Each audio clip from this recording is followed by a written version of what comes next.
Well, hello, Facebook Live people. This is Elfie going on live again for another Idea Sex Live. I'm doing my first one here at 10 p.m. Australian time, so just figure I'd experiment a little bit with the times, see who's on, and just going to have a quick chat about a little article written by Seth Godin called "No One Is Unreasonable." So before I kick into that, I thought I'd just give it a few moments to wind up and just say hi and hello to the viewers coming on board now. Feel free to just say hi and where you're from in the comments below so we can start a conversation. And the idea of the Idea Sex Lives is to have a conversation with you guys and be able to co-create some cool ideas together on camera if possible. Otherwise, I've just got some cool stuff to talk about, but yeah, I would love to hear back from you guys as well. So, let's give it a few more moments to get in, and while I'm doing that, I can review my day, just so I can vlog a bit as well. So, I think I'll make the first part of these sections now vlogs until people come into the room a little bit more and say hello. So, today has been pretty cool. Just got some business stuff done. I've got a new business launching next week, which I will talk to you guys about. Hopefully, probably next week when it launches. Just got to double check everything's going well with that and make sure it all comes together. Other than that, just really enjoying life. Really happy, very grounded, fulfilled. So, I'm just going to kick into this little ditty that Seth has talked about, and I'll read it through and pause at points I think that are important, and feel free to comment below. So, no one is unreasonable, is what it's called. No one says, I'm going to be unfair to this person today, brutal in fact, even though they don't deserve it, or it's not helpful. Few people say, I know that this person signed the contract and did what they promised, but I'm going to rip them off just because I can. And it's quite rare to have someone say, I'm a selfish narcissist and everyone should revolve around me because I said so. In fact, all of us have a narrative. It's the story we tell ourselves about how we got here, what we're building, what our urgencies are. And within that narrative, we act in a way that seems unreasonable. To be clear, the narrative isn't true. It's merely our version, our self-talk about what's going on. It's the excuses, perceptions, and history we've woven together to get through the world. It's our grievances and our perception of privilege, our grudges and our loves. No one is unreasonable. Or to be more accurate, no one thinks they are being unreasonable. That's why we almost never respond when someone points out how unreasonable we're being. We don't see it because our narrative of the world allows us, because our narrative of the world around us won't allow us to. Our worldview makes it very difficult to be empathetic because seeing the world through the eyes of someone else takes so much effort. So I'll just pause there for a moment, and it's very interesting to look at, how unreasonable we are in life when we're just looking through our particular lens and our particular filter of the world.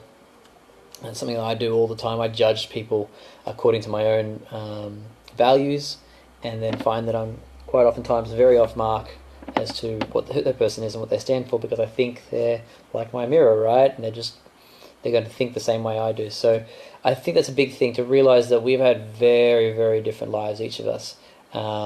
And what we think is reasonable in our world might be completely unreasonable in other people's, and vice versa.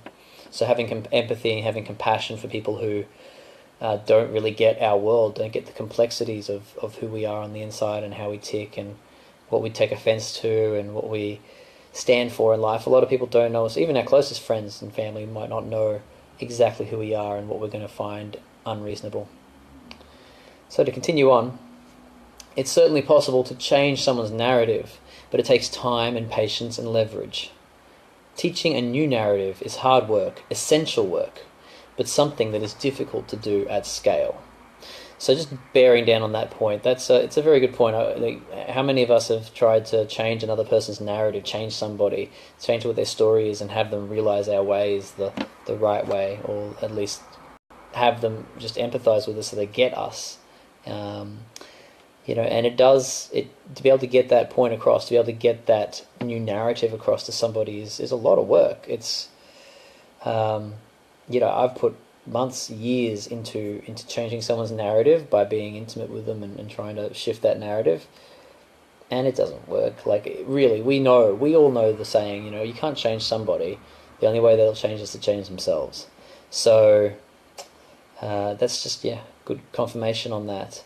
And, doing it at scale, I can't imagine having to do it on scale. This is something that, frankly, IdeaSex Live does aim to do. It's one of its intentions, in a way, is to be able to change the narrative of the world into one that's allowing and understanding and opening to forms of freedom for people, for everyone. We all live with freedom. And to try and change the narrative, man, one video at a time. But, again, people won't necessarily log on and watch if they're not interested in changing narrative, or they're not interested in the particular narrative I'm wanting to bring them. So, yeah, life, huh? So, finish this off. In the short run, our ability to treat different people differently means that we can seek out people who have a narrative that causes them to engage with us in reasonable ways. When we open the door for these folks, we're far more likely to create the impact that we seek. No one thinks they're unreasonable, but you certainly don't have to work with the people who are. So there's 2 points in there, and one is that, if we have a look at adapting, and I think there's, back when I used to be a pastor, 1 Corinthians 9:22, I think, was I've become a leader to leaders, a teacher to teachers, and he talks about all, by all means save some. So he basically has become, to each person as they are. So treating them differently in a way that, they want to be treated, so that, we can actually have a real connection with them and be able to engage as reasonable people, at the very least. But the other point is, we don't have to. There's only a couple of people in my life now that I don't get along with all the time. So, those people, we don't have to be reasonable with them. But that is where the growth is. That is where our biggest blind spots are. If we just hang out with people we're the most comfortable around, there's no real growth in that. There's no real exponential growth. There's definitely linear growth, I think, with hanging out with people that we love and know well and aren't tested or challenged by that much. Also, if you've, in this final paragraph here, and if you're someone who finds that your narrative isn't helping you make the impact you seek, best to look hard at your narrative, the way you justify unreasonableness, not the world outside. Fantastic feedback there on that one. Fantastic notes. I love it. Just thought I'd share that little ditty with you before I head off.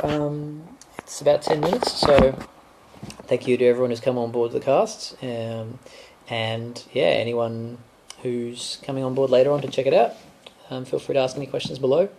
And just, the question of the day could be, what are you going to do to be less unreasonable or more reasonable? So what I'm going to do to become more reasonable would be to really listen more. I think that's the big thing for me, to actually sit back and be with the person in their world, get curious about what makes them tick and how they work and why they take offense to things.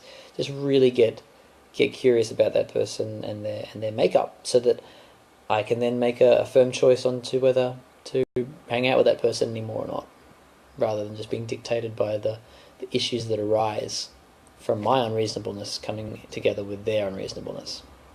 So, thanks for joining in to IdeaSex Live. May you have an amazing night, and I will hopefully, if I keep doing this, see you tomorrow night at some point. Probably 10, maybe earlier. Take care. Mwah.